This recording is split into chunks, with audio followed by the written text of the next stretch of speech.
Now, I was talking about the this new feature, which is in preview, called On Object. So the menus in Power BI are all gone. They're kind of shuffle around.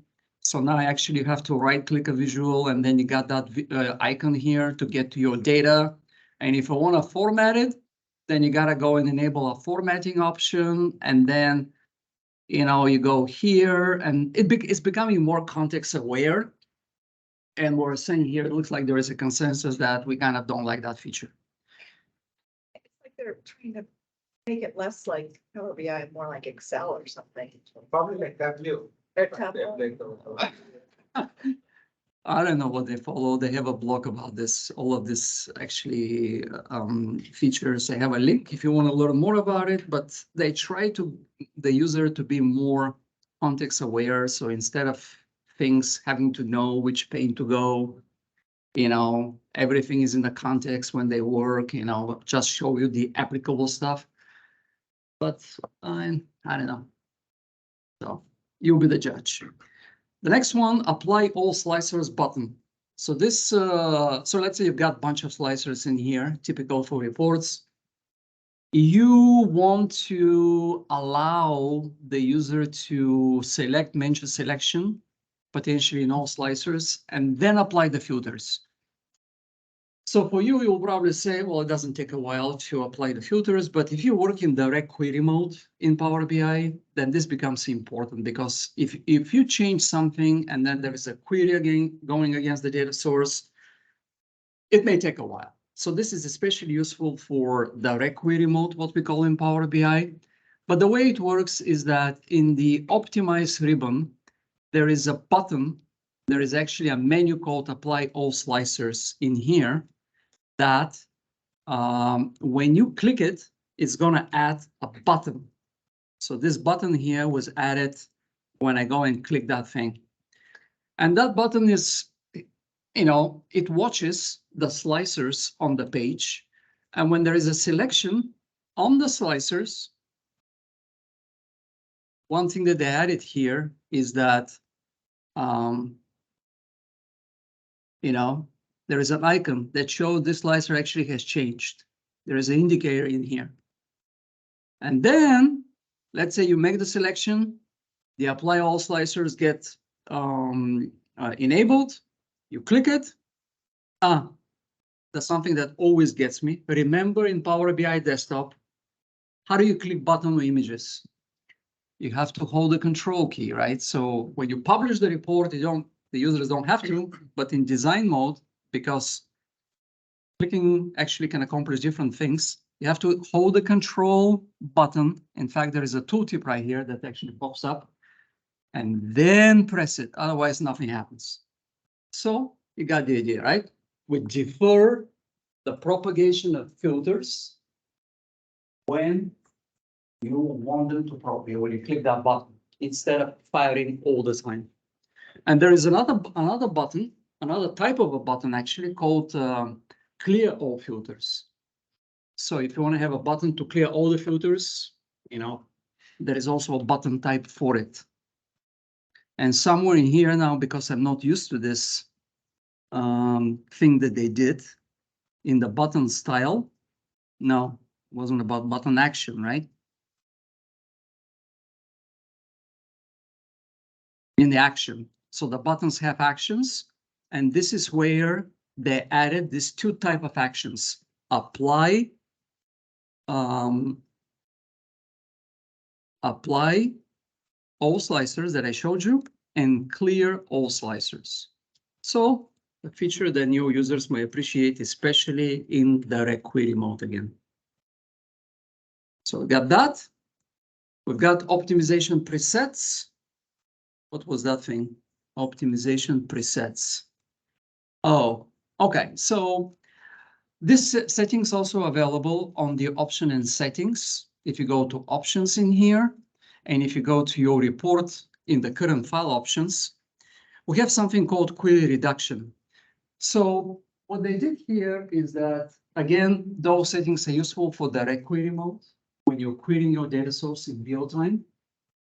So for example, you can say, do you want to have a apply button for every filter? Or do you want on the filters pane? So these settings here at the bottom, they are for the filter pane. If you use filters in your report, do you want to have apply for each filter, or do you want to have a single apply? Do you want to disable highlighting by default? You guys know what highlighting is, right? When you click a data point on one element and that filters other visuals on the report. And also for the slicers, do you want to have an apply button with individual slicers? Not recommended. So again, those settings are more useful for direct query mode, optimization settings.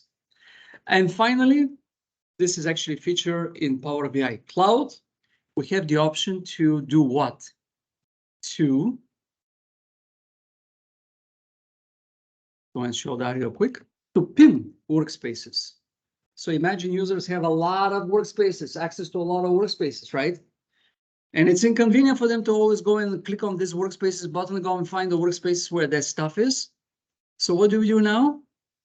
Let's say I like this workspace very much, Atlanta BI. There is a pin button, right? So I can pin it.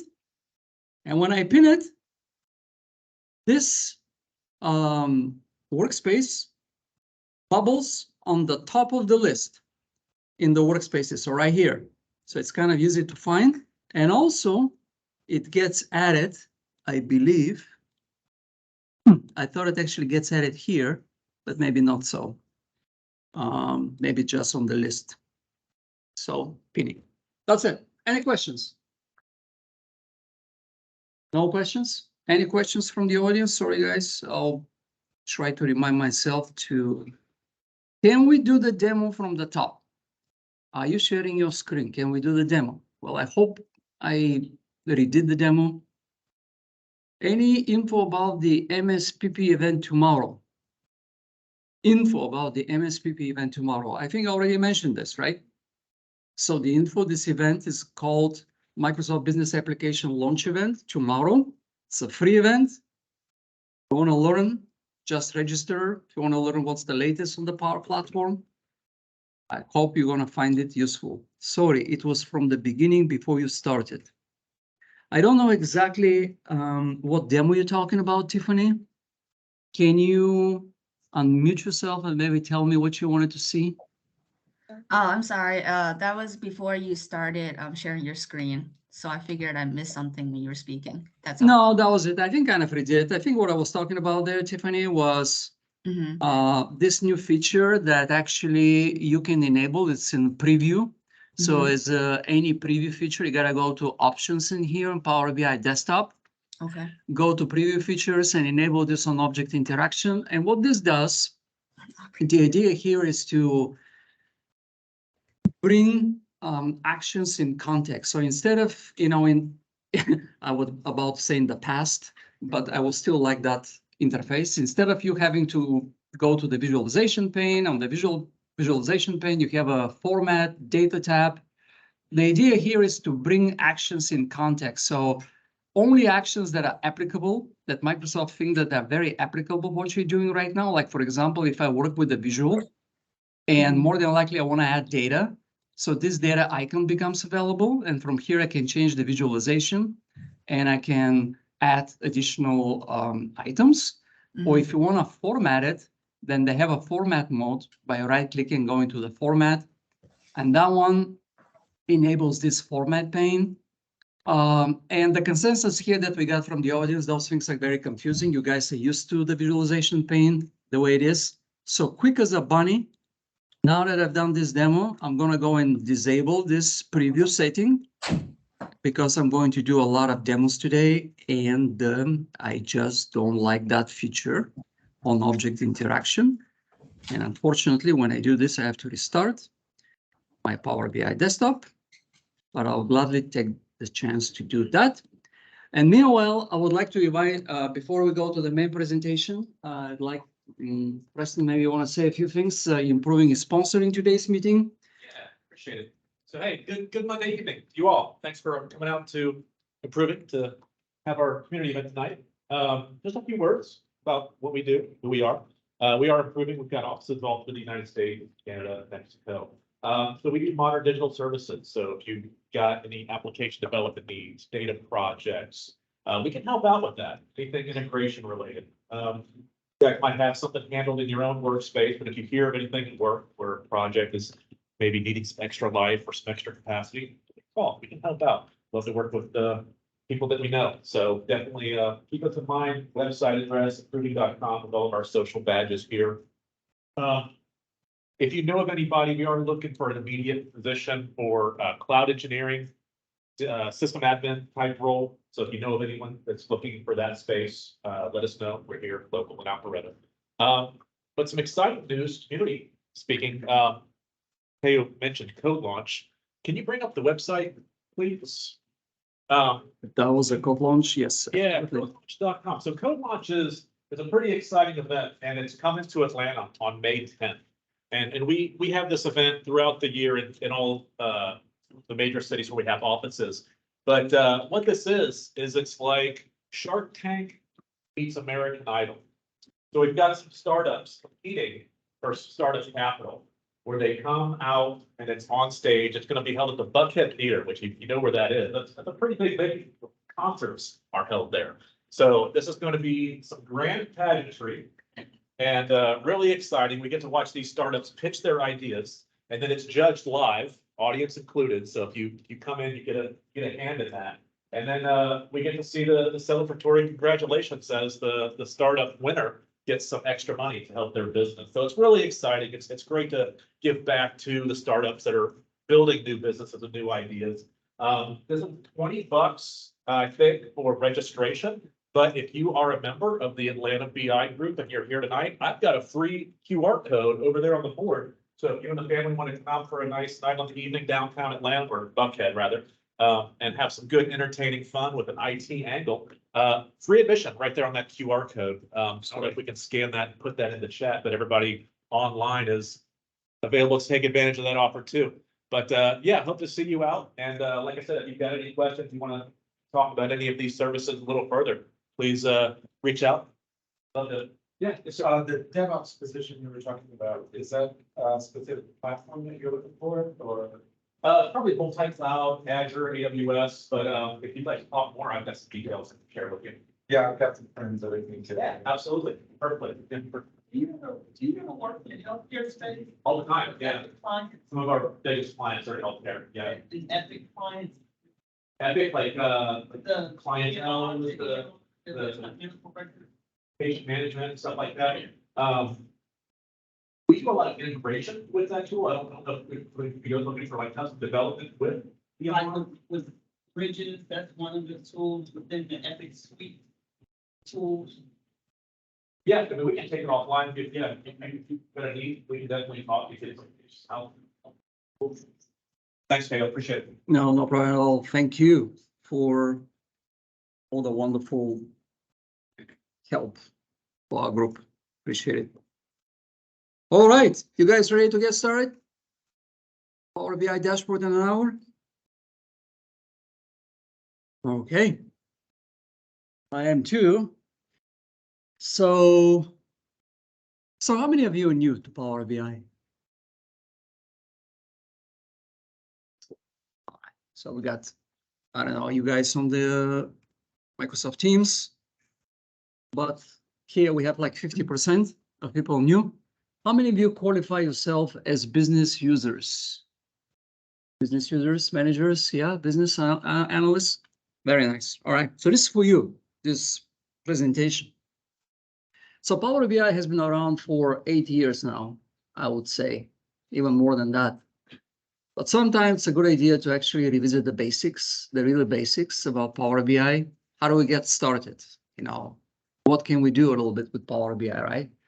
So in the next hour and maybe a little bit more, what we're going to do, we're going to do just that. You know, we are new to Power BI, maybe we're business analysts. In fact, we have a scenario that I'm going to talk about a little more. But hopefully, at the end, you will learn some fundamentals of the tool. Got any questions? Maybe we'll get them answered. And I also, before I forget, I brought some swag. I was, the idea here was to, if I like the question, to throw some swag at you. And if I don't like it, I'm gonna throw a brochure for my consulting services, which you can find right there also. But since, you know, we have enough people here, so please feel free to stop by and get a, what is it? A Microsoft branded notepad of some kind. All right. Sorry, guys, online, no sweat to you. Next time, come here. Cool. So we're going to talk about how to design your Power BI model, how to acquire and transform data, how to turn data into valuable and actionable interactive insights. And hopefully along the way, as I mentioned, you're going to learn some best practices. Now, you have a challenge.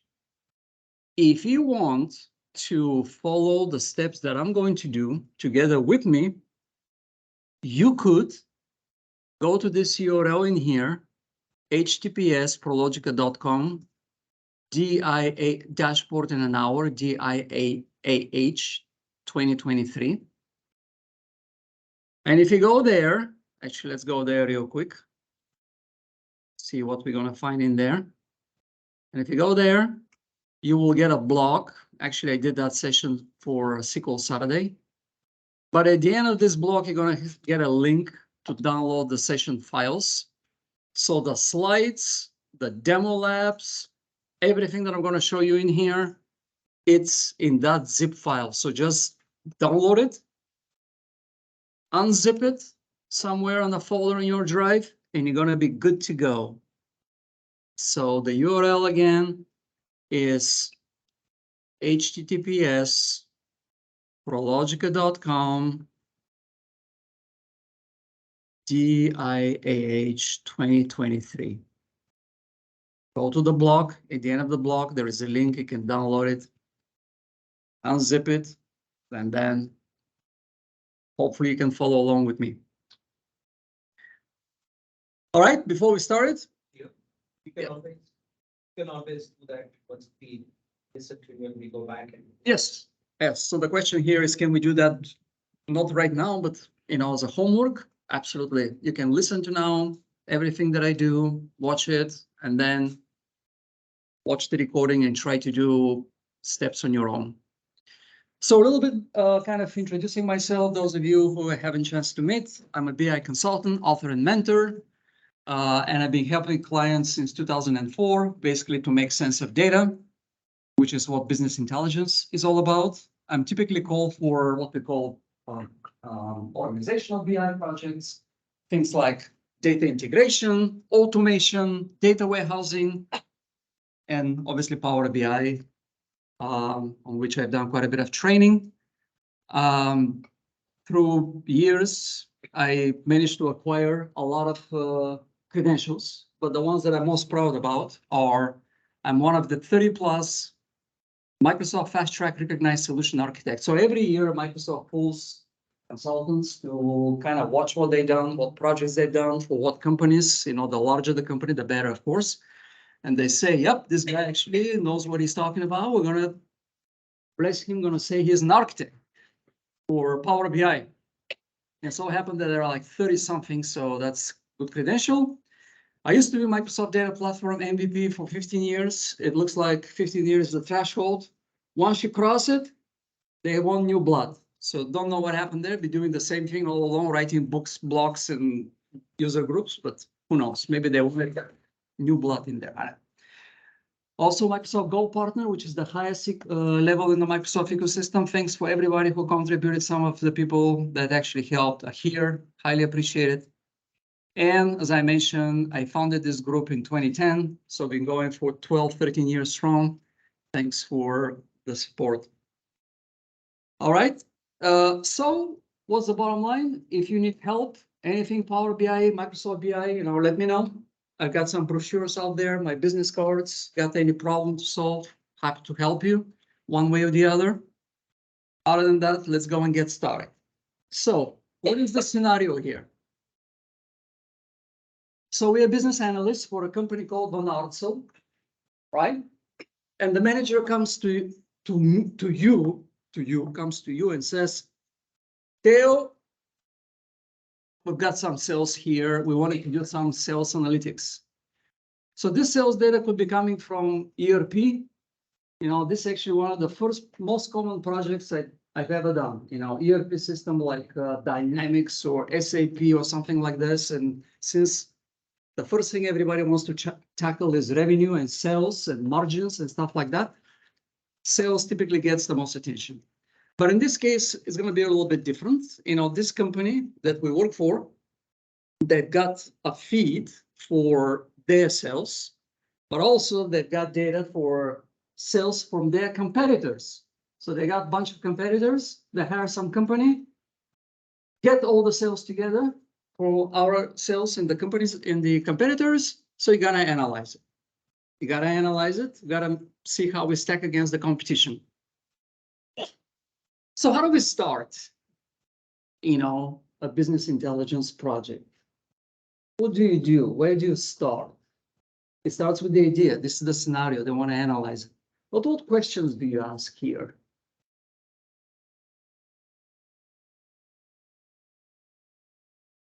Well, in this case, that's what we want to find out. That's what the management wants to know, how we stack against the competition. But you're responsible to build this data model or the Power BI thing. How do you start? Right? How do you know how to build it? I mean, what questions do you ask the business? Where they're located? Okay, that's a good question. Anything else? What format is it in? What format? By format, we mean data points, probably. Is it clean? Okay. But before that, how do we know what kind of data we want? You know, who? We don't get to choose. They have to give us whatever they have, right? Well, but your manager is maybe like C-level executive, doesn't know anything about the ERP system. They're going to tell you, you know, I want to compare sales. All right, so the first thing that I do, time frame. Okay, time's important. Money too. That's one of the first questions I ask. How much is your budget? What do you do? Oh, What do you do? But it so happened that when we build data warehouses, there's a methodology called dimensional modeling. So if you want to learn more about it, it's more on the professional side of things, but if you want to know how to shape your data, there is a wonderful book that has been probably a Bible for many, many years. One of my favorite books called The Data Warehousing Toolkit. So it's written by a guy called Dr. Kimball. He's the father of the data warehousing. But essentially, the way I like it is because he kind of looks at different industries like finance, insurance, healthcare, and it tells you how the data should be shaped. So if you want to learn more about it, I highly recommend that book. But in that book, there are 4 steps for building a model. Now, he talks about data warehouses. You're not going to do that. But Power BI and data warehousing had quite a bit of common because we like in Power BI what we call a star schema, fact table, dimension tables. We're going to talk a little bit more about that. But the four steps, the first step is identify the subject area that you're going to model. The subject area could be sales, fulfillment, if you have to deal with sales orders, inventory, customer relationship like CRM data. So the first step will be identify the subject area. The second step, actually, I have my own twist in this. He wants to identify dimensions. But I typically, the way I start my project, I actually focus on metrics first. And metrics will be things that we also call them measures. Those are things that we want to aggregate. Like in this case, so I like the client, you know, give me a list. I ask the client, give me a list of the metrics you want to analyze. So they ask what is metric? And I gave them an explanation that I just gave you. But essentially, a metric could be sales, could be margin, could be cost. So those are numeric things that we want to aggregate. Those things become very important because when we get to year to date, quarter to date, we want to actually have metrics, also what we call measures. So in this case, the metric will be sales, revenue, sales, quantity, could be another example. Cost, if we have cost, if you want to compare what is our net profit, those are all good examples for metrics. So I just want to list basically of those things. Metrics are very important. And then the next thing will be dimensions, what we call dimensions, which is how you want to slice and dice those metrics. So dimensions in this case are product, date, geography, and manufacturer.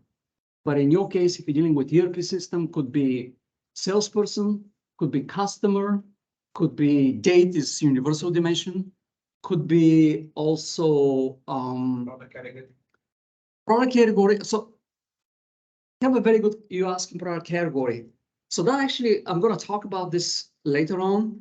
But what we want to do in Power BI, we want to kind of come up with entities. So these dimensions, we call them entities, and logically related attributes. So things like product category, product model, product description, those things are all related to the product. So we put them in a product dimension, right? Then manufacturer has name, has maybe address, geography attributes. They all belong to manufacturer. We're going to put it in the manufacturer. And in the moment, I'm going to talk about why that's important. But your example, you asked about product category. Well, that will be in the product. So that product, think of it like a table, like a list with all the product attributes, just like you have it in the ERP system. So if I pull data, for example, from Infor or Dynamics, they have what they call product master with all the things, many columns there, all product related that potentially we may use for analysis. And the final step there would be at what grain. So this is where the things become a little bit more interesting. So maybe it's a good idea to take a look at the data that we're going to be working with. So for our convenience, the data is going to be provided as an Excel file. That's in the data folder, a single Excel file, because we don't have much time to go and assemble data from different data sources. And so remember when I talked about the metrics. So those metrics in our case is going to be units and revenue. But when we acquire these metrics, the question becomes at what level we're going to take them, because typically you have things like invoice and invoice line item. All right. So how further down are we going to go to get the data, to get this transactional data, in this case, sales? What do you guys think? Should we go all the way down to line item, or should we maybe summarize that data at some higher level? Aggregation, because typically I work on other dashboards on W or SSC. We keep a balance because sometimes if we are going to have a live connection, it creates load on the system. We take a balance between the level of aggregation, which means the business wants, probably it's a sales area, or maybe as a region or a location or a zone. Typically, when it comes to the US, it's quite wide. Sure. West zone, east zone, or that kind of thing. Or the other kind of scope which you mentioned when it comes to schema also when it comes to, typically if it's financial reporting. Sure. Also comes into the groups. For example, there could be one group of products which is sold. It's not really the category thing, but they do, report in certain. For example, Microsoft has got revenue which comes into the cloud, Right. revenue which comes into the desktops. Sure. So that kind of thing which is there. So the aggregation typically depends on, there has to be aggregation, otherwise it's a list-oriented report. A list-oriented report can very well come from an ERP system. Also one, but the other thing is that what people typically choose is that I would like to click something on the dashboard and I get a little list down there below to say what comprises that. Sure. There's a level of Detail. as aggregation of a medium scale kind of. Gotcha. So the answer to the question here from one gentleman was that you typically aggregate data, right? So when you do that, when you aggregate data, at what level, how do you decide at what level do you want to aggregate that data? Audience is very important. Who is actually going to see the dashboard, whether it is a middle management level, whether it's somebody who's going to be an analyst, Sure. who's going to work on it. So the level of praise is decided A by that. B is that, a decision-making factor is also at what level does one need to take a decision? Does one need to typically act on it in terms of making a policy decision, or does one really needs to go back to the ERP system and make some additional entries in that line item? Excellent. Anybody else? What? That likes to go into like he wants to be able to drill in and find exactly that. So now should we do- build it with everything and then. Right. Okay, so now the question here that somebody else asked is that, what about if we want to go to a details, maybe high level manager doesn't care about the Like the minutiae. big picture, but then Right. he's like goes in like Okay. all the way in. Sure. And if you don't mind asking in your case, if you go all the way to the transactional data, which is the lowest level, which is the line item, how many in your case you will get? How many rows you will get? I'm curious. Depends. Typically, we go down to around 10,000 rows and all, which people do not want. People start with a big cup of coffee saying, I want everything. It really doesn't work out because the system just calms down, it's a circle going on and on and on. But on an average, people like to see, on a KPI level, not Sure. the KPI level, something about top 10 or top 20, that's all. Gotcha. Okay, well, that's a very good question. At what level? Typically what I do, I go to the But- lowest level. To answer your question, the level of what we, when we talk to the business say, to what level can you really exercise your control on Mhm. changing things is to the level to which you should go. Sure. If you want to go down to a line item level, it's more of a sanity check. If you want to accept, the very reason of analysis is to exercise some control at a certain macro level. Got it. So my personal preference, sometimes it really depends on the project, but typically most projects that I do, I want to go to the most detailed level. And the reason for this is that when I start aggregating data, let's say I decide to summarize it for whatever reasons, then I have to make compromises. If I go back to my invoice header, invoice line item example, where do we find the product association? What was sold to the customer? Are we going to find it at the header level? Or are we going to find it at the line item level? Yeah, because invoice can have several line items, right? And you can sell different things in one invoice. So even if I summarize it at the invoice header level, which is not saving much, because invoice may have like 1, 2, 3 lines, sometimes more, but typically the relationship between the number of invoices and the line items is not that big. Not that cardinality is not that different. So if I decide to do it in the invoice header level, then I'm going to lose the product. There is no way to make the association to the product, right?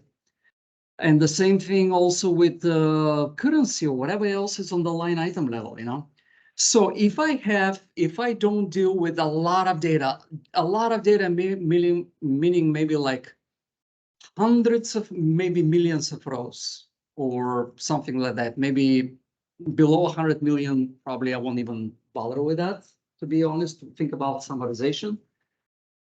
But because typically, when you go to a customer, ask them how much data they've got, we have a lot of data. How much is a lot of data? They've got like 1 million, less than 1 million data. 1 million for Power BI is nothing. You're gonna see it later on when we build the demo. Actually, we have like a 200,000, I think, items. 1 million would be a very small thing for Power BI. And if it's not small, there are ways for us to make it more scalable. So my advice to you would be, try to go to the most granular data. And if you read that book, you will also learn some other reasons why. But essentially, the reason here is that we don't want to lose any dimensions, because the moment you start aggregating data, then essentially you're making assumptions at what level the users want to analyze it, right? Now, there are exceptions. There could be cases where they don't really care about transactions. For example, maybe use some cloud system or something like that. You don't really care. You're sure that maybe there's a point of sale transactions, a lot of noise.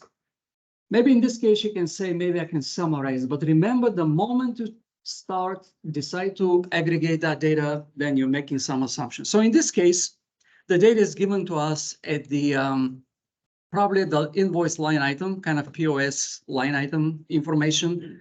So for sales, we call this a fact table, also transactional table.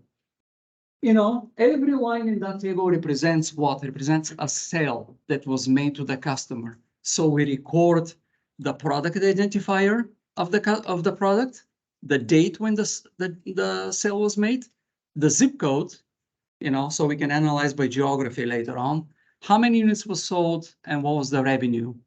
So that's a detail level transaction. If we go all the way down, we have about 170,000 rows, which is nothing. I mean, this is really small data, but for purposes, just fine. This is our fact table.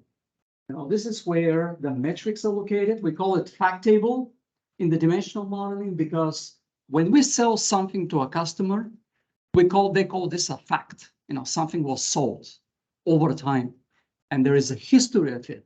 So this historical table, transactional table, we call them a fact tables. And the dimension tables are going to be the one that we can slice and dice.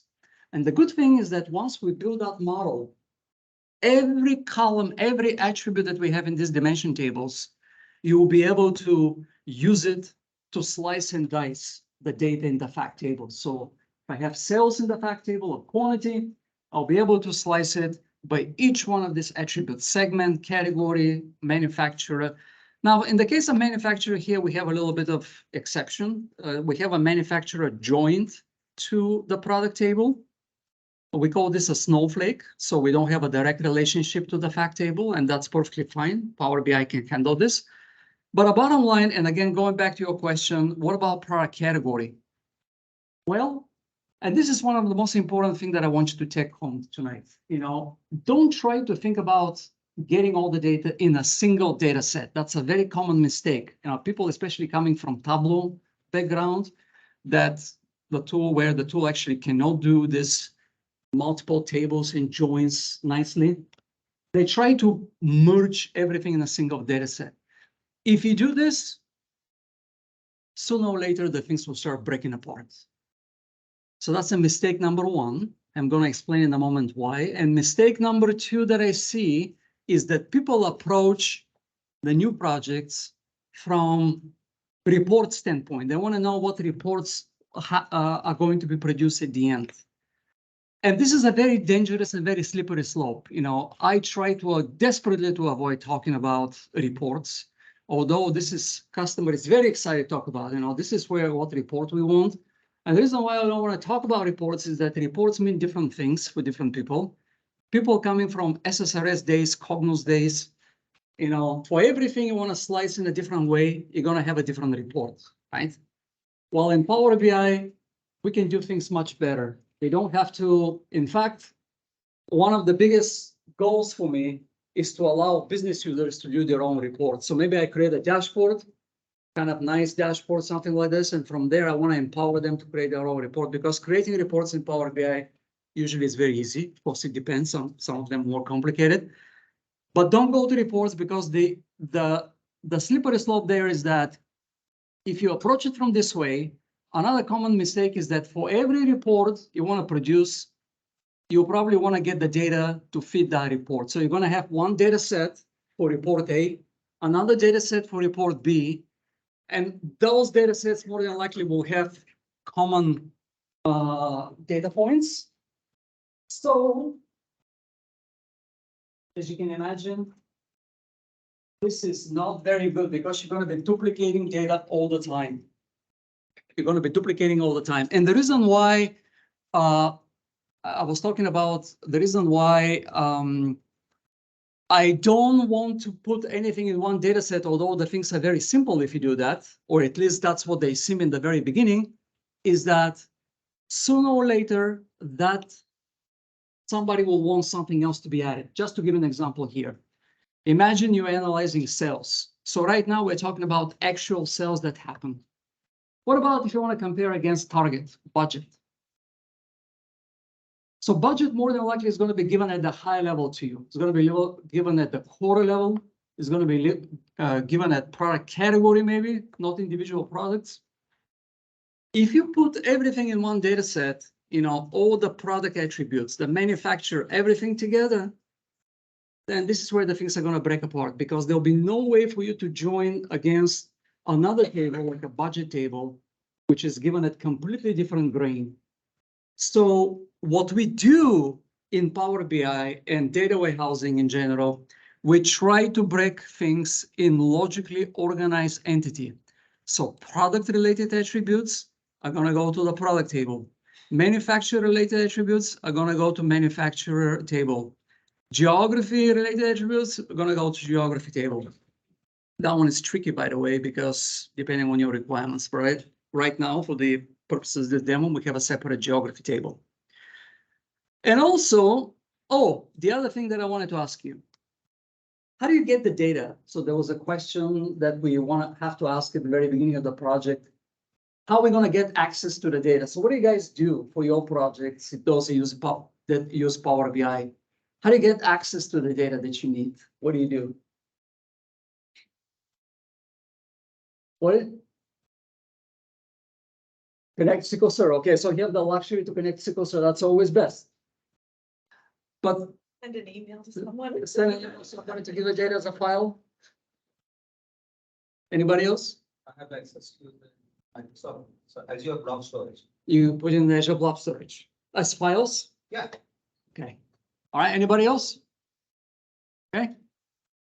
Great. So typically what we try to do in my line of business, of course, more or less, typically we try to automate the whole thing. So we don't want to ask the user to actually deal with files. Files are notoriously difficult to deal with. Even if somebody put them on Azure Blob Storage in a nice format, who knows what kind of garbage they have in them, because, I don't know, somebody touches them or something. And then the other thing is that,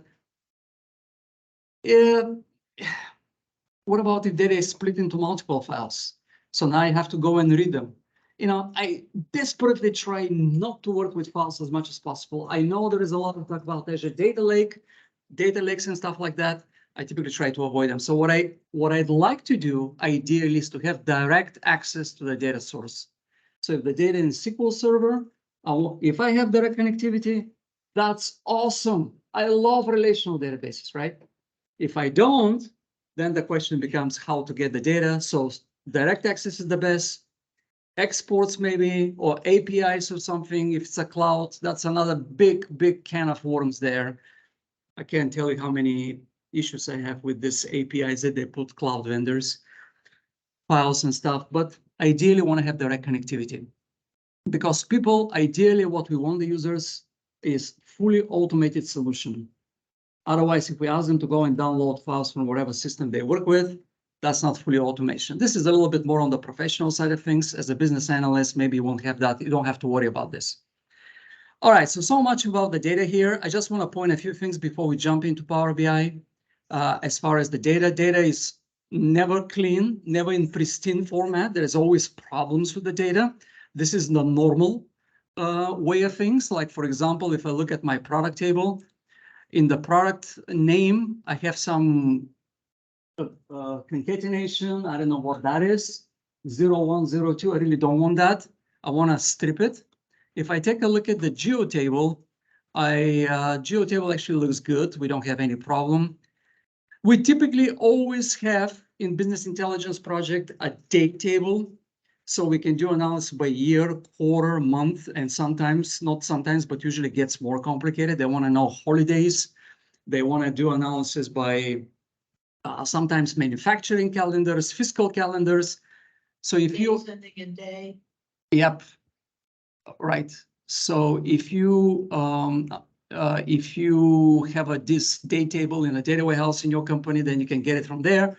Here we have it in Excel file. There is a way also to generate that in Power BI, but having that as a table or somewhere where you can maintain it and enhance it probably will be your best bet.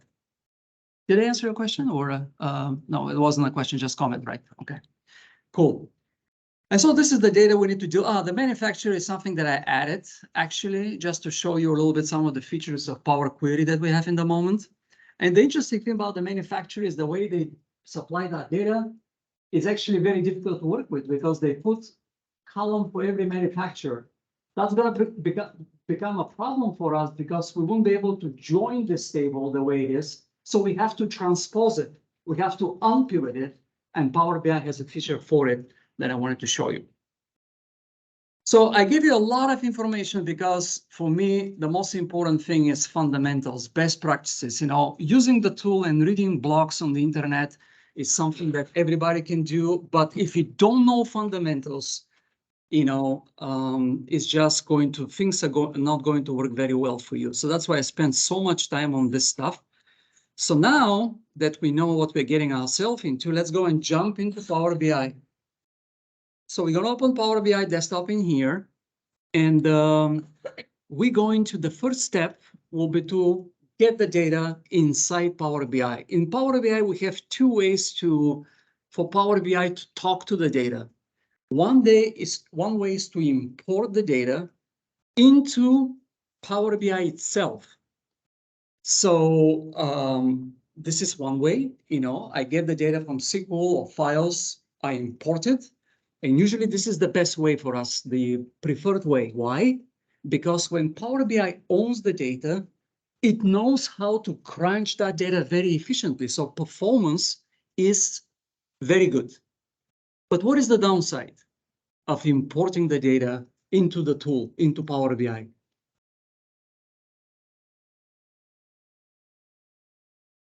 That's we're going to show in a moment. That's easy. We deploy it to the cloud, and then everybody who has permissions can see it. But what will happen once you save the data, import it? What do you have to worry about? It's gotta be updated. It has to be updated. It has to be refreshed. So I have to worry about refreshing it. And if you have like millions and millions, that becomes an issue. You know, it's going to take a little bit for that to happen. So I have to worry about refreshing the data. The second way, some data sources support what we call direct query, where nothing is imported in Power BI. When the user does something on the report, like filter or something, a query is being generated to a data source like Snowflake or a SQL Server or Oracle. What is the problem? Well, the advantage is that the data is always current. We don't have to worry about refreshing it. What is the disadvantage of this? It can be what? Slowing the system. Slow the system. Performance could be an issue, right? Because you're now at the mercy of the data source, how fast going to process the queries, right? All right, typically we import data, and that's what we're going to do. Not to mention that Excel and text files in general, they don't support direct query. Only relational databases that have servers actually do support direct query. So since our data is in Excel, we're going to go to this Excel workbook. We're going to go to our data file, which is in the data folder. We're going to open it.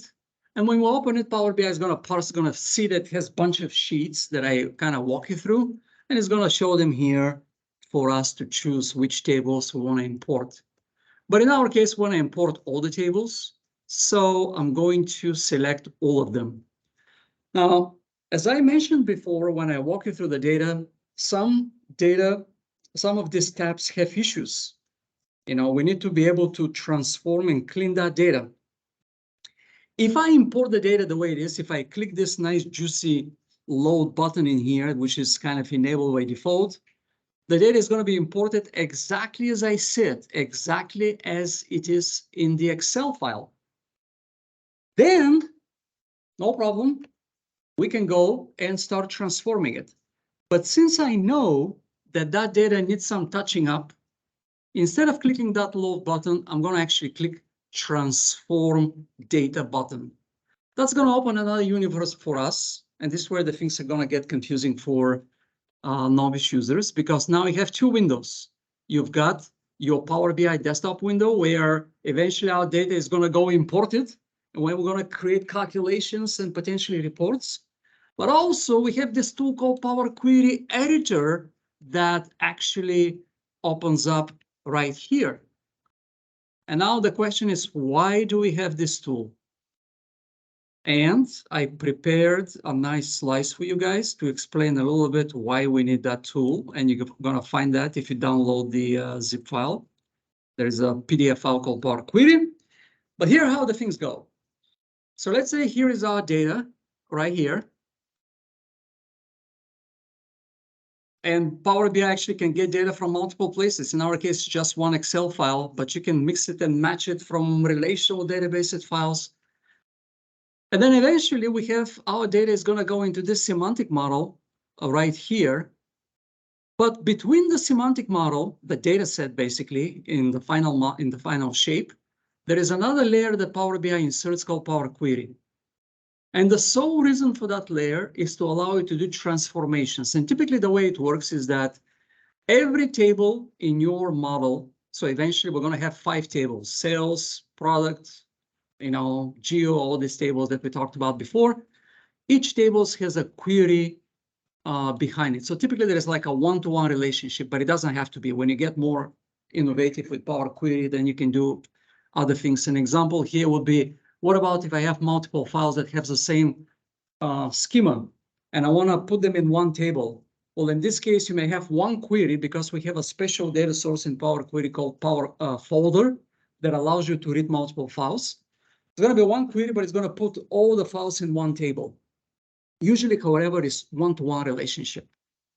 So this Power Query, you go there, you define transformational steps like removing columns, splitting columns. Even if you don't use it, it's always there. You can always go and define transformations in this layer. And the way it works is that you define the transformations sequentially. Let's say I want to remove this column, I want to split this column. Then these steps that you define, when you refresh the data, when you pull the data, they kind of sequentially executed in the order you define them. And you're going to see how that works in a moment. Any question from the audience? Thank you, thank you, thank you. Data sources. Okay, no questions. All right. So now we're in this tool Power Query, and here we're going to go query by query, table by table, figure out what we want to touch here. All right. Date table, nothing much to touch. And just to demonstrate easy transformation, maybe this month column, I don't really need it in here because it's some sort of a date. So I can right click on the column header and I can say remove this column. I don't need it. And as you can see, when I did that, there is a step that was added right here in the applied steps window right here. So actually there are multiple steps. Even before I touched this table, there are some steps that Power BI did automatically. It went to where the data source is. It promoted the headers. So the column names actually become the captions in Excel. It inferred the data type for each column. It's an integer, is it date? That's why we have this change type step. And the final step is the one that I did where I removed the column. So the important thing here is that you're not touching the data in this particular point. You're just defining what's going to happen once the data is refreshed. So that's why we have a code here that tells us, okay, this step is going to do this. So there is a special language we have in Power Query. So every step is described in this language, but only when the data is refreshed, when it's extracted from the data source, and when it's pulled into the Power BI file, only then these transformations are applied. Make sense so far? All right. What about the geo table? Anything in there? I think that one is good. Not going to touch it. Manufacturer. Now, the manufacturer table have a big problem right here. First, we have some rows that we don't really care about. Why? Because if I go back to the Excel file, somebody, I'm not going to say who, put some rows here at the bottom that if we don't do anything, they're just going to be parsed and imported. And the second, actually much bigger problem is that this data needs to be transposed because this format is not good for us. We won't be able to do joins if the manufacturer identifiers are on columns. However, Power Query makes this very easy. So the first thing I'm going to take care of removing these 3 rows at the bottom. How do I do this? Well, some of the most common actions that we want to do are given in this shortcut menu in here. So you don't have to go to the menus and figure out where's the things. So if I expand that menu in here, I have somewhere here options to remove certain number of rows at the bottom of the table. So I'm going to go to remove bottom rows. How many rows we need to remove? 3, from number 4 to number 6. So I'm gonna say 3 rows. I don't really care about these rows. I just want to go. I just want them gone, right? All right, took care of these rows, they're gone. Now we have to do the difficult part. We want to transpose. And this, by the way, it's a very useful thing. I can't tell you how many business leaders struggle with this. My wife being one, you know, she's a marketing officer, and she, every time somebody give her an Excel file, and every time when she gets the file, she forgets everything that I told her, you know, how to do. Because, by the way, this Power Query is also in Excel. Whatever I'm showing you here in Power BI Desktop, you can do in Excel. The same thing. You just don't know where to find it in there because they hid it somewhere. So transposing data from columns to rows, it takes a couple of clicks. Unfortunately, it's not available on this shortcut, so we got to go to the transform menu. And there is a button called transpose. So when we click the transpose button, from columns, they become, yes, sir. You said that when that there is compatibility between Power Query and Power Query Editor and Excel. Is it as simple as copy and pasting that? No, in Excel, if I have time, I'll show you. In Excel, when you go there and we click to the data ribbon in Excel, you will see these features in Power Query. Okay. You know, so whatever I'm showing you here is also available in Excel as far as transforming the data. Okay, yeah, I understand the functions that are available. So I just wondered if you just copy, if this is your workbook, then you order a worksheet, can you just copy and paste that in Excel if you're working on the same? To copy the formulas, the steps? Yeah. Okay, yes, absolutely. You can actually, every table, as I mentioned, every step is applied. There's a code behind it. So you can right click on the table, you can go to the advanced editor. This is all the steps in one file. So you can copy it, you can go to Excel, you can open the query the same way, the advanced editor, you can paste it, and then you will have it. Yeah, that's. Okay, well, the final thing here is that we want to name the columns appropriately. So we want the first row to become the captions of the columns. And for that, we have a shortcut. Or do we? Yes, use first row as headers. This is our shortcut in here. The second command. So basically what this thing is going to do is going to promote the first row to become the name of the columns, which is what we want. Yes. So you can do it as you're pulling in the data. In some cases, yes. In fact, as I mentioned, Power BI by default is going to, like, for example, if I look at the geo table, these steps that Power BI generated, one of them is called promoted headers. So Power BI automatically is going to do for most tables. But in this case, it didn't do it because that table was pivoted, so I had to unpivot. So in fact, actually, you see the third step is called promoted headers, but that was before the unpivoting we did. And since we transposed it, we had to do it one more time to tell Power BI, you know, to repeat this after the data was transposed. By default, though, you're absolutely right. It's going to take care automatically for you. And the magic step is in here. What about if you make a mistake? You always can delete steps from here. You can repeat them, not a problem. So that's how product query is extremely useful for business analyst. You can do wonderful things that have nothing to do with business intelligence. Again, somebody gives you a file, you want to do some magic on that file, clean it, deduplicate it. There is a lot of functions here for you to do that. And I'm just scratching the surface. On the product, we want to remove this dash and the numeric identifier. So we can right click on the column, and I like right clicking because a lot of the context stuff is available. A lot of the useful, most common actions are available on right click, but you can find them also in the menus, and you can say split column. So there is a option to do splitting. And here we're going to go by delimiter because we have a hyphen in there in the name. There are some common delimiters in here. We're going to choose custom. We're going to type hyphen in here, and we're going to click OK.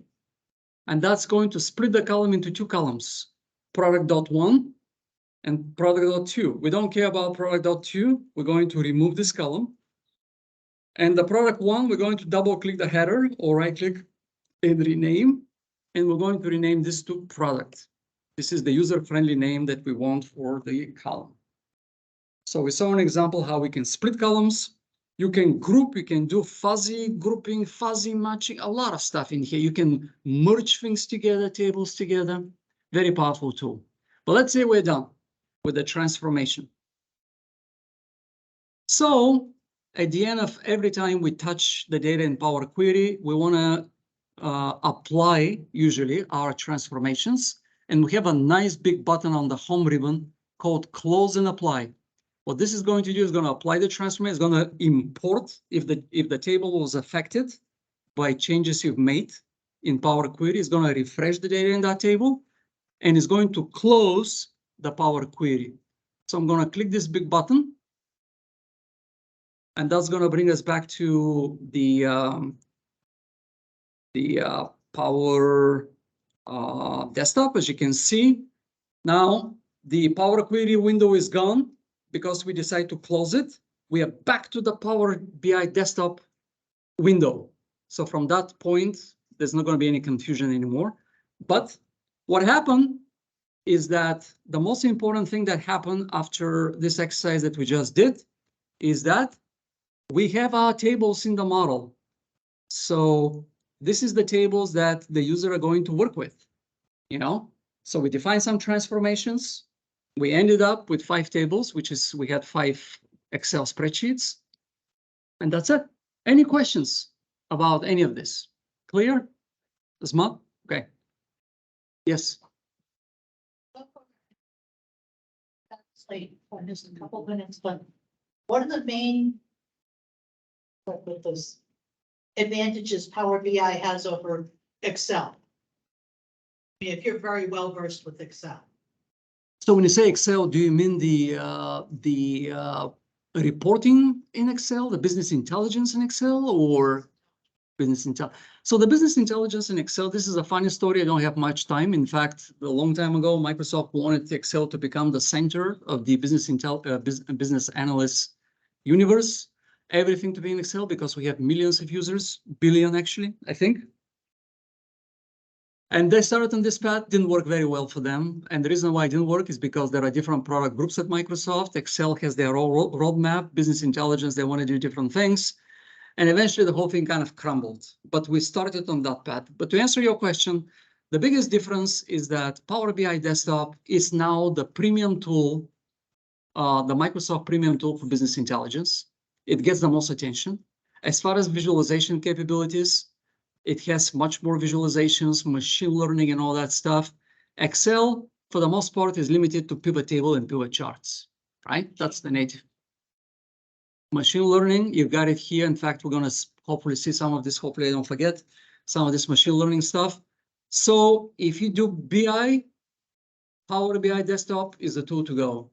However, if your users prefer to use Excel, pivot tables and pivot charts, when I publish this stuff to Power BI, your users can connect to that data set with Excel, and they can use pivot table and pivot charts.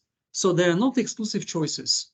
This is the good thing about Microsoft BI, is that once I publish that data set, I can use SSRS reports, I can use Excel to analyze it, or I can use Power BI reports. Power BI is typically the most common thing in Microsoft ecosystem. Power BI. Customers that think Excel is too racy for them, so yeah. If it will work with Excel, we're good. Works. Unfortunately, Microsoft kind of abandoned the BI features in Excel. Power Query is still there, although it's kind of behind the curve. You know, the latest features usually make it into Power BI Desktop first. Excel picks it at some point of time, but the most attention BI is on this Power BI Desktop. Cool. So now that we have done the importing and the transforming, let's now build something that's going to look probably like this. Now let's go and build some dashboard looking report, although very basic, right? So what do we have here? We have a slicer that will allow the user to specify the date range for them to analyze data. All right, so we're gonna start with that. We're gonna go to, one thing here that I wanna mention is that by default, Power BI Desktop, every time it sees a date column, helpfully creates a hierarchy because it knows that analyzing dates by year, quarter, month, and date, it's a very popular requirement. So it automatically generates hierarchy for you whether you want it or not. This hierarchy can get you in trouble because if you have a lot of date columns in your model and they have like somebody put like a BC date, somebody put like a 3000, a year 3000 in the future. And that date table is going to become because behind the scenes, actually, they create hidden tables, which one of this hierarchy. So my advice to you will be quick as a bunny. Go to the option settings for this file. And there is a data load section in here. And go ahead and turn off this auto date time. Sometimes it makes sense to have it, but in most cases it doesn't. So when you do that, this hierarchies are gone. The next thing that we need to pay attention to is how the data is related to each other. So the reason why we have these tools like Tableau and Power BI is to not to ask the user. So eventually the nirvana of business intelligence is the business users to learn how to create their own reports. As an IT guys, I don't know if somebody here is from IT or somebody representing the IT department, but usually they're very busy and they don't have time to build reports over and over. So their number one objective is to delegate report creation to the business users. But when they do that, they don't want to ask the user to go and create queries because the user wouldn't know how to do. And the reason why in Power BI, the users don't have to know queries is because of these relationships. Once you define it, once you tell Power BI how these tables are related, Power BI knows how to create queries for you, all right? And so, as you can see, it figured out quite a bit of these relationships. It has its own algorithm to kind of auto-detect them. But the sales table, which is the transaction table, is joined to the geo table. Sales table is joined to the product. Product is joined to manufacturer. For some reason, the only relationship that it did not discover is between the date table and the sales table. And I really don't know why, because the columns are named the same. It looks like the column names, the date type. I don't know why I didn't create it, but we can help it.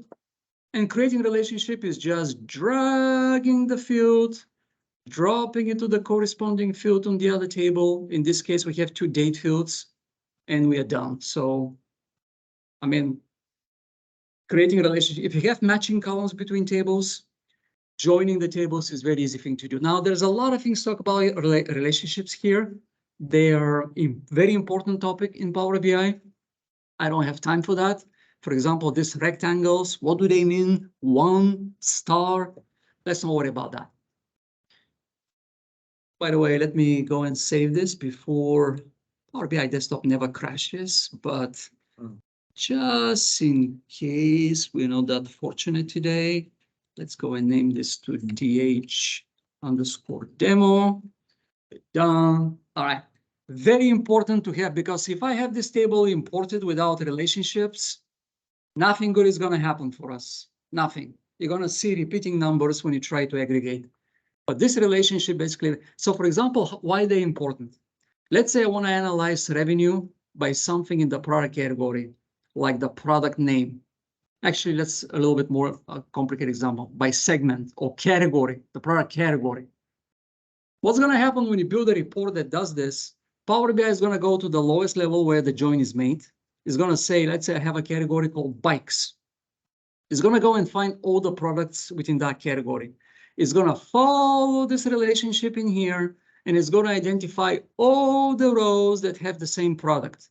And then depending on the aggregation, it's going to aggregate it, sum it, average it, minimum, maximum, whatever you define. These relationships are very important. This is what prevents us from going to the business and say, business user have to know SQL. I don't know SQL. Oh, you cannot do BI. Yep.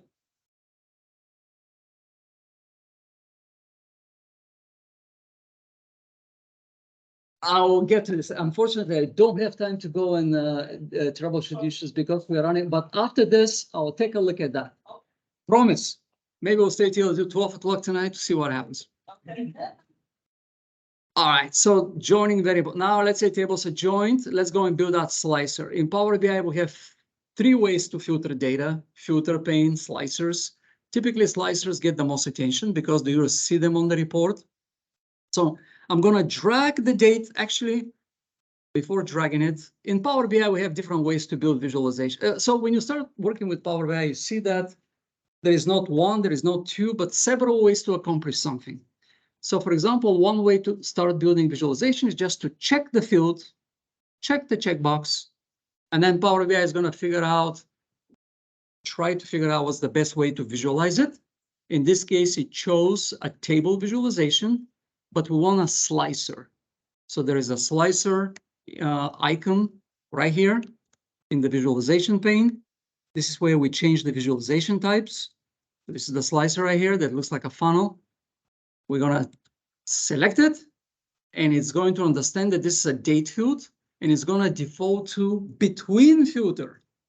So it's going to find the minimum date we have in the sales table. We're going to find the maximum date, and it's going to show a slicer that allows actually the user to select date period. But it's much more powerful than that. For example, one of the configurations that I like for dates is actually a relative date. I want the user to be able to, this is by the way in the slicer options in the visualization page. When I do that, what I can do, I can specify different, oh yeah, they changed, that's another change they did. Actually, hold on a second. Okay. So when I change to relative date, I can specify at what grain I want them to analyze. For example, if they want to analyze data for the past 3 months, calendar months, I can go for this, and I can say by default, you know, I can have 3 months prior for them to analyze. They can override it, of course, but I really like the relative date configuration in here. But for now, we're going to do days, and actually I'm going to change, instead of relative days, going to change to between the way it was, and that's my slicer. If I want to create a title, I'm not going to bore you here, just quickly. In the insert menu, we have a text box. This is where we can type some free text like revenue analysis or something. I rarely have titles on the pages because the tabs, the name of the tabs at the bottom, basically tell the user what that is. But in case you want to have a title on the report, you can use that text box. You can make it real big. You can bold, let's say this. And then once this is done, you can actually align it, bring it maybe here somewhere. Done. What about images? Back to the insert menu, there is an image image button. It allows you to import images like this logo in here. I can put it right there. All right, nothing fancy in here. How do we do text boxes in images? Let's get to a little bit fancier stuff. So the first visualization we're going to do here is analyzing revenue by manufacturer, and they use a tree map. I don't have time to go to visualization best practices. The quick tip that I want to give you here, there is a wonderful book called Information Dashboard by Design by a visualization expert called Stephen Few. He's going to tell you what to do and what not to do. In general, stick to column charts, bar charts, because simple things, because the users can interpret them very easily. When it gets to tree maps and donuts, as you can see here, how are you going to figure out in this donut? You have to go and read it, squint, find out what it says. It takes so much space. But he will tell you Information Dashboard by Design by Stephen Few. He will tell you what to do and not to do. So I'm not going to follow actually a tree map. I'm going to actually build a bar chart, but converting a tree map is very easy. So another way to create visualizations is to start with the visualization in mind. So for example, I know I want to create, let's say, a bar chart. So I click on an empty space on the canvas and select the visualization that I need. That's going to create an empty visualization. And then what we can do with this visualization selected, we could go and check the field that we want to show, or we can drag the field and drop it on the visualization. So we started with a column chart, with a bar chart. We drag the revenue that shows the total revenue for the date period selected. So if I move my selection in here, that revenue is going to change. But if I want to have it sliced by, in this case, manufacturer, I'm going to go to my manufacturer table, and I'm going to drag the manufacturer to the chart in here. And there we go. I've got my bar chart. Is this useful for you guys? Do you want to go through a few more examples in here? Or it's like this is like, I know this. Why did I come here waste my time? I could have watched Netflix now. Maybe you put it on cable, this or cable which comes. Yes, I'm going to show this. So creating visualization is easy. The difficult part is transformations, acquisition data. I can flip visualizations. For example, they show a tree map. Very easy. You know, with the visualization selected, I can flip it to a tree map. There is my tree map right here. All right, so I'm not going to go through all of this for the sake of time. I'm going to show you how to create a table visualization. In fact, I'm going to show you a little bit more convoluted example, how to calculate variances, because that's very common. Let's say sales this year versus the same period last year. That requires a little bit of wizardry in here. But let's go and work on this table right here. So this one shows revenue by product category hierarchy. So the user can drill down, and also by state. So this is a crosstab report. So how are we going to do it? Well, click on the empty space on the report, click on the metrics you want to analyze. Power BI is going to default to a column chart because for every numeric value, numeric measure, that's what it does. It thinks that you want to do column charts, but we're going to flip it to a matrix. It's nothing to do with the movie matrix. This is a visualization called matrix right here.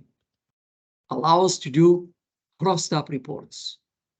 But because we have just the measure, it just shows the total revenue.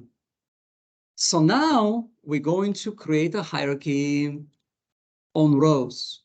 So as you can see, depending on the visualization, in the visualization pane, we call them different buckets. So if I take a look at the visualization pane, in case of metrics, I have rows, columns, and values, just like an Excel pivot table report, basically. And so let's say the first level of my hierarchy is going to be category. I want to put this on rows. So I'm going to drag product category. I'm going to put it on rows. So now what this thing did, slice the data by category. But I want to allow the user to drill down. Let's say to a segment. I don't know which one was first, but let's say, let's put segment. I'm going to drag segment. I'm going to put it under category. So now I have two fields. And so when I expand, we just take a look at, I don't know which one has the higher cardinality, category, mix, rural and urban. Okay, so it matches, right? So the user has now a way to expand the categories and go to segments. Now I want to see states on columns. So I'm going to go to geo. I'm going to drag the state. I'm going to put it on columns. And I got my crosstab report in here. And the user can drill down. They can sort interactively by different things. So looks good.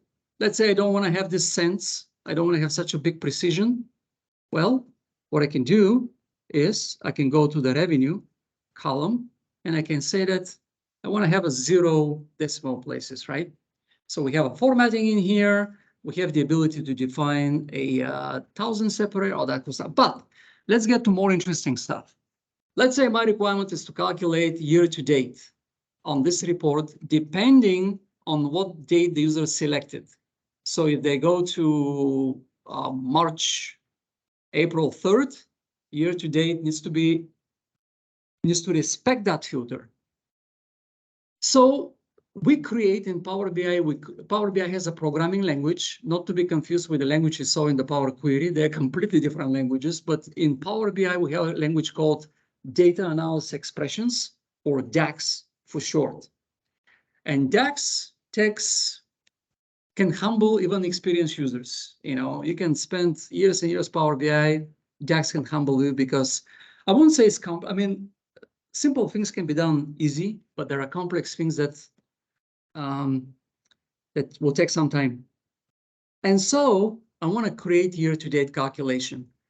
To make your life a little bit easier, some of these calculations, some of the most common calculations are prepackaged with the product.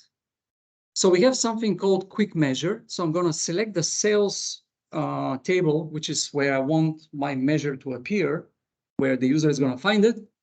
And I'm going to click quick measure. And when I go to the quick measure, there are some prepackaged measures, and one of them is time intelligence, quarter to date, month to date, year to date. So year to date looks interesting.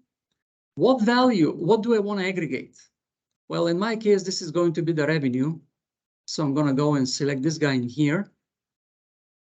Date calculations always need date context because they dependent on what date is on the report.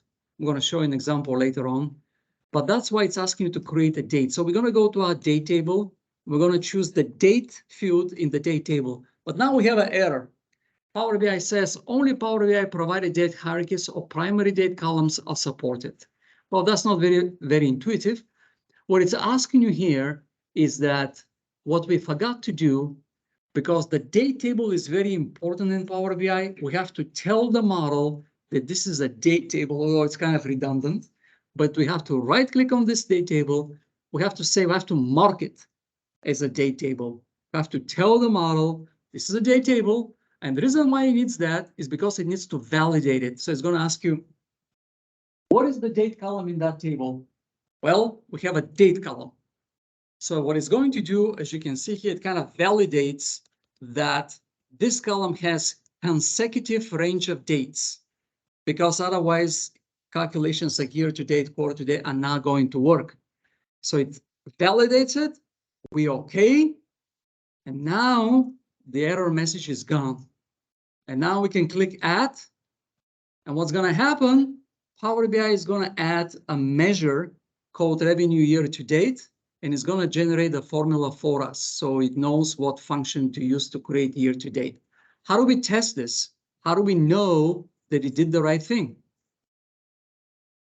Well, if this works, we could create another calculation in here.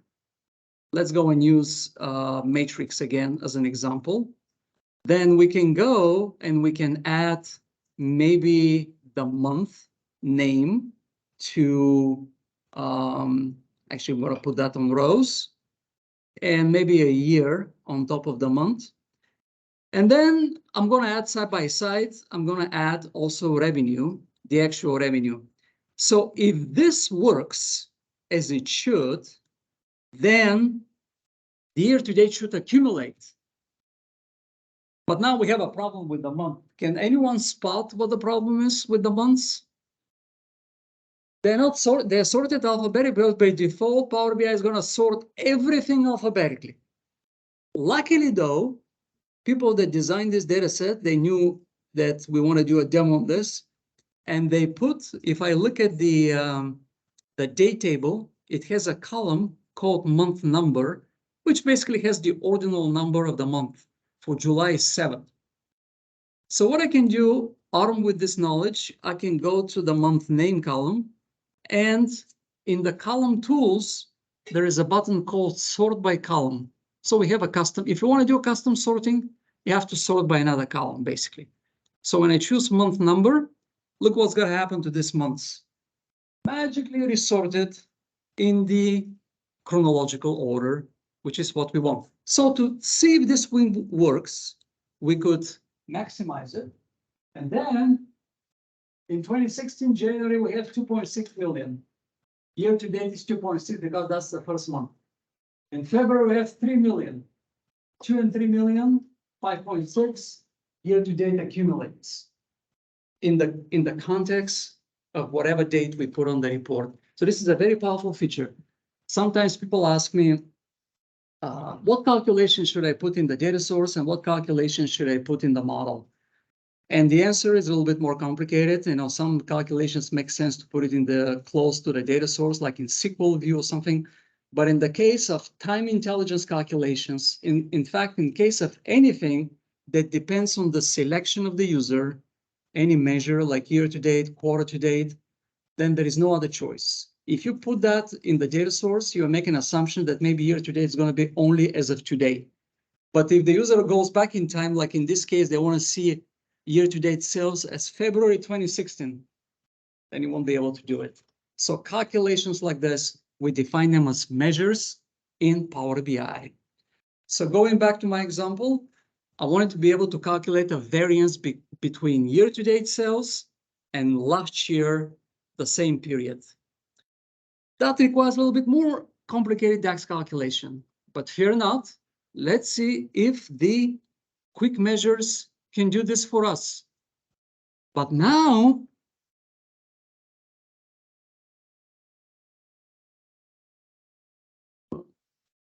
okay, they collapse it. Every time there is a surprise, you know, you learn something, you expect something, and then it got changed. All right, but now we go to this calculation list and we search. Now there is something called year-over-year change that looks promising, but let's say the calculation is not there. We can use machine learning.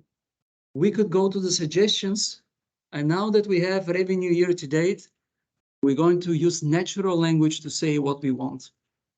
So we're going to do revenue year to date, but for last year defined as whatever the user has selected. So we're going to type what we want. We're going to click generate, and we're going to pray that Power BI is going to be smart enough to figure out what we typed. But voila, it did. It said, oh, you want revenue year to date where date is the same period last year? Yes, that's what we want. We're going to click add it, and it's going to create another measure for us, which we'll happily rename to revenue year to date last year or something. Click enter, and we are done. And the final thing will be here to create a variance, which is essentially subtracting this year with last year. So this one, let's say we want to type the formulas with no DAX. We are too good for this machine learning thing. So we're going to say new measure. This time we're going to write the formula ourselves. And we're going to say revenue year to date. By the way, these calculation formulas are in the zip file. So we're going to say in DAX, we use square brackets for columns. We're going to say year to date minus last year, year to date. That's what we want. All right. Actually, I'm sorry, we're going to call this revenue variance or something. All right. And we're going to drag it. If we want to test it, we can drag it on the report, test it, make sure it works. But let's go back to not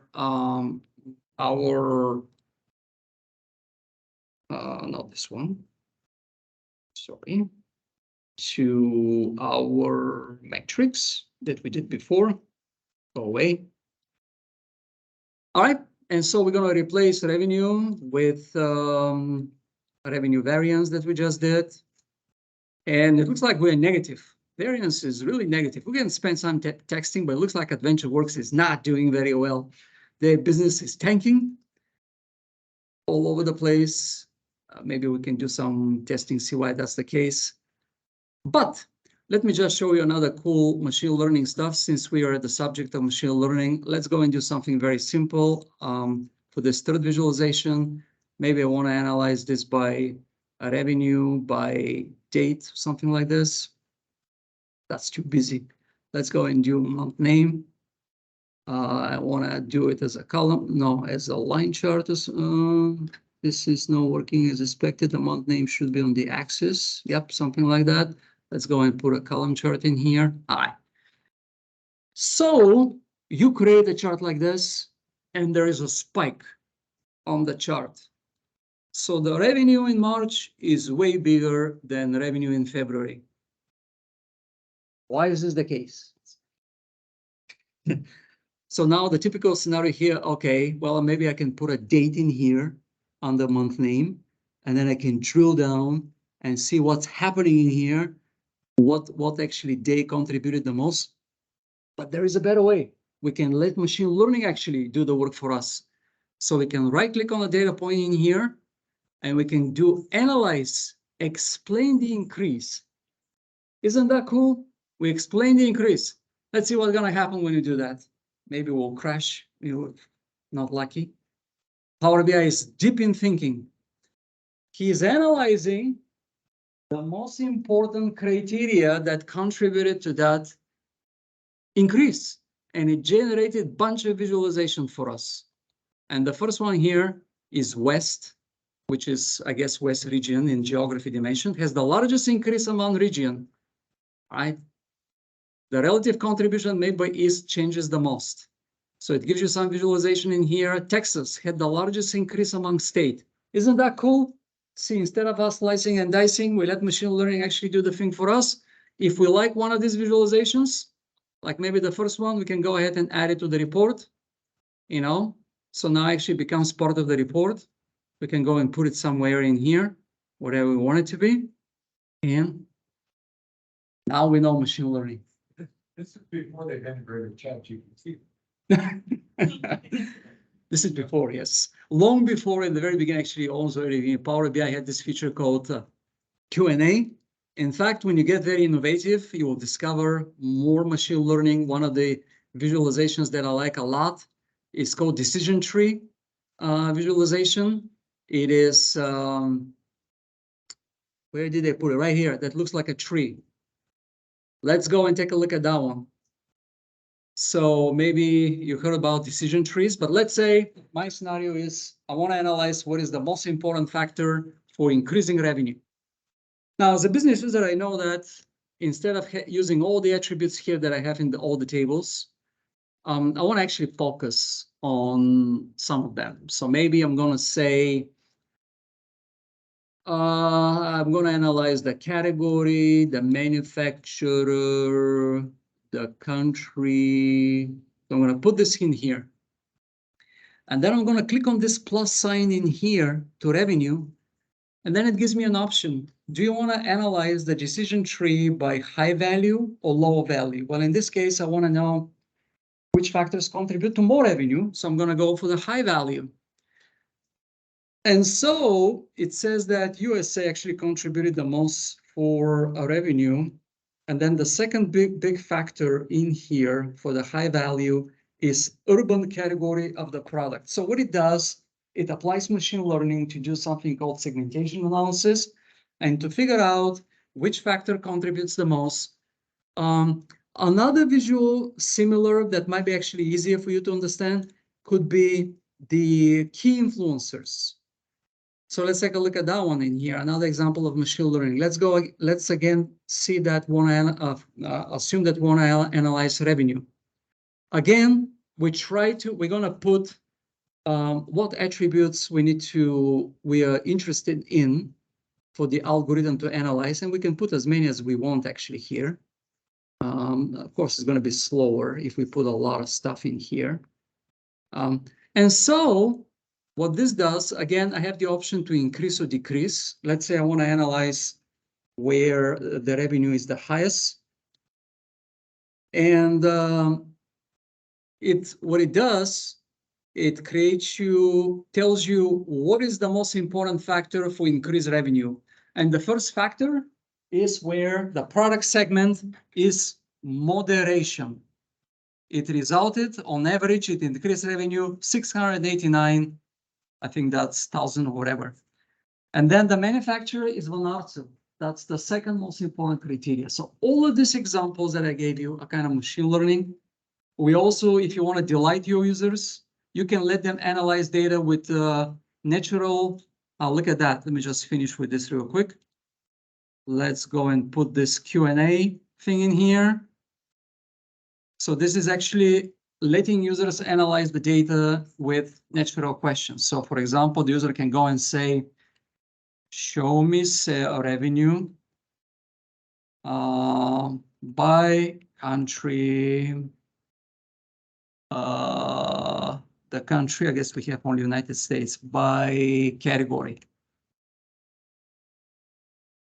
See, type it, and then it automatically generated the visualization. It read the metadata. Obviously, there is no magic here.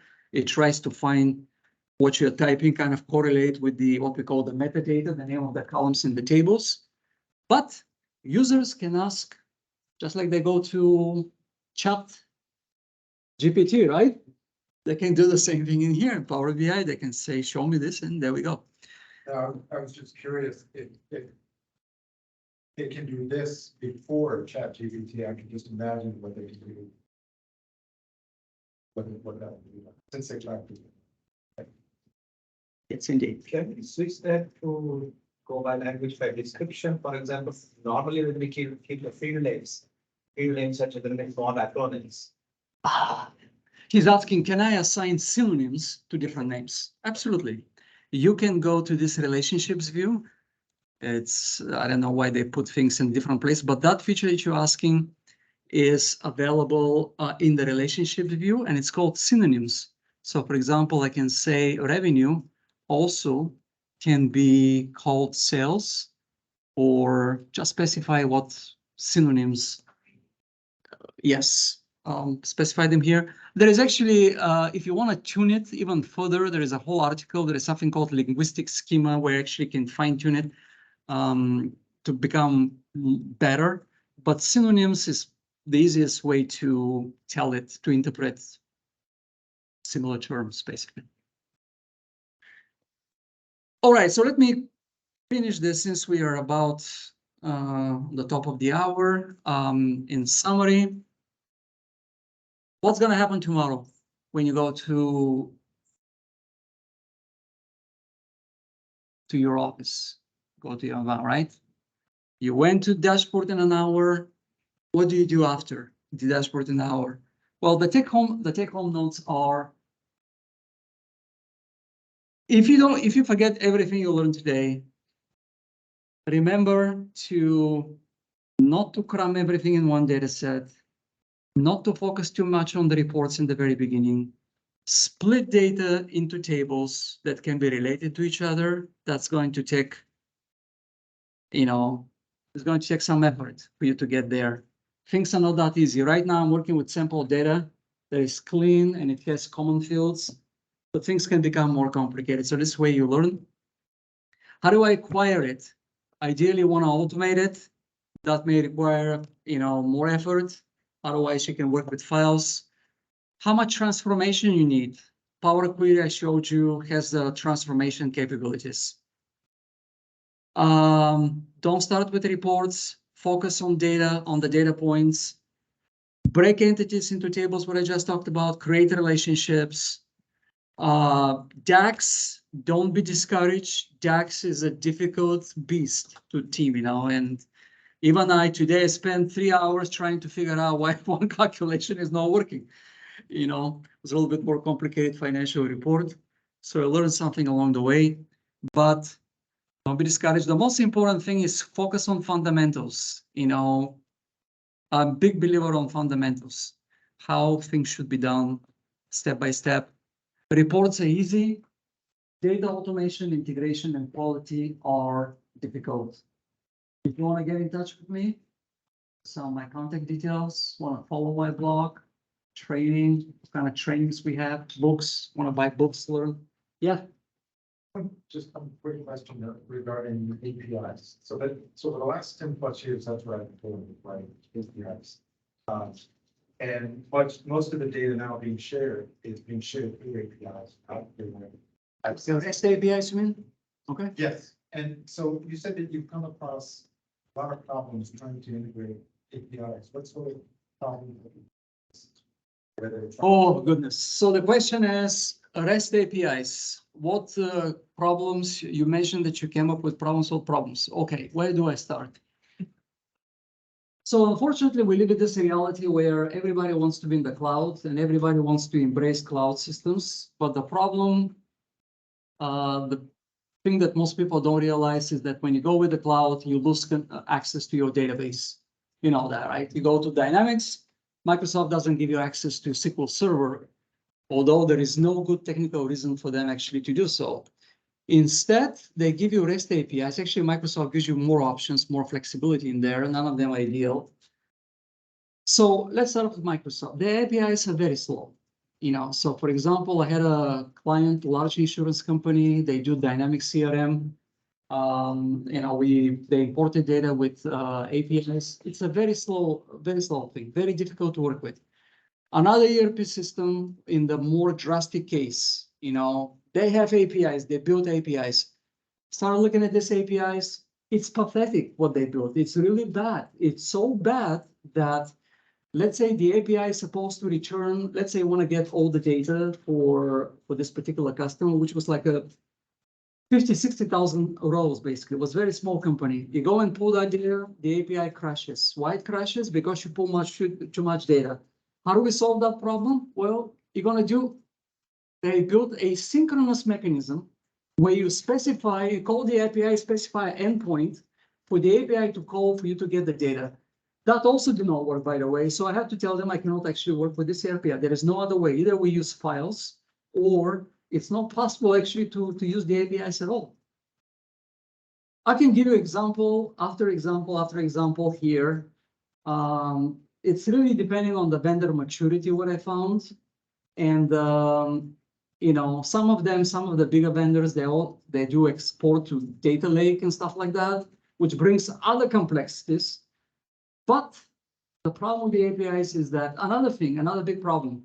Let's say you want to do simple filter. You want to filter the data for the past 3 years. Let's go back to Microsoft Dynamics example. If you go into filter this in Power Query to give you the data for the 3 years, what do you think is going to happen? The API is going to return all the data before the filter is applied because the API cannot push that predicate to the data source. So in Dynamics, actually, we have a way to change that. You know, you have to change the API invocation to specify a filter on the API itself to push the predicate. But inexperienced user is going to do that. It's going to pull that data in Power BI desktop. It's going to do the filtering in there. And that's going to bring all the data before the filter is applied. So that kind of problem. Right. Another thing, authentication. You know, typically you're going to go for all data. Well, we don't have in Power Desktop support for like a two-phase authentication to get the token, to pass the token. It's very difficult to do that. You know, it's possible to do it, but it's difficult. So authentication becomes security becomes an issue. It's just. But a large part of it is really just due to the quality of the API, not the API itself. Correct. Some APIs like Microsoft Graph APIs, they don't return, let's say if your data set exceeds 100 rows, they're going to page the results. Right. Well, Power BI doesn't support that. So you have to you can even do those things in Power BI. Now it's very difficult to do paging, take care of error handling. So that's why give me access to the data source. This is the best thing you can do. But with the cloud, that's not possible. So I'm just going to answer some questions in here. See what we've got. People on Microsoft Teams. Didn't work. Are you sharing your screen? Yes, I'm sharing my screen. Okay, we went through this. Thank you. Okay, so it looks like we don't have any questions. Thought there are any other questions from you guys to wrap up this? Oh, not? Well, thank you so much for coming. I hope it was useful. Yes. Thank you. All right, guys, on Microsoft Teams, we're shutting down this meeting. Have 12 people, 15 people in there, 15 people here, so 30 people total. All right, see you later. Let's stop the recording. The recording is going to be available within, maybe give me tomorrow morning.